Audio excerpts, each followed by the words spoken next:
एजी report को मिथ्या कहवा प्रसंग में बीजेडी को टार्गेट कले बीजेपी विधायक टंकधर त्रिपाठी पूर्व बीजेडी सरकार समय सीएजी रिपोर्ट रे अनेक अनियमितता प्रकाश पाई तेज बीजेडी सरकार कला कारनामा को घंट घोड़ाइवा जाई बीजेडी नेता तथा पूर्वतन एजी अमर पट्टनायक एभली कहिथिबा टंकधर कहिसंति।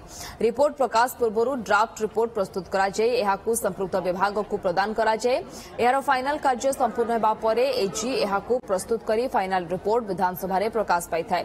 बोधे अमर पट्टनायक भूली जाइछंती बोली कहिसंती टंकधर त्रिपाठी प्रश्न करिसंती।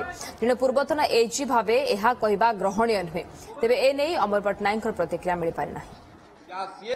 सरकार समय विजु जनता दल सरकार समय जो अनियमितता जहाँ सीएजी रिपोर्ट रे प्रकाश पाई ताकू एभलिया प्रशासनिक कथा बोधे भूली जाई गोटे दलर तांकर अनियमितता को घोड़ाइवा जो भलिया अमर पट्टनायक वक्तव्य ये निश्चित भाव में निंदनीय एवं केबे भी ग्रहणीय नुहे जड़े एक्स एजी हिसाब रे कौन एजी सीएजी रिपोर्ट को मिथ्या कही प्रमाणित करी पारि नाहंती।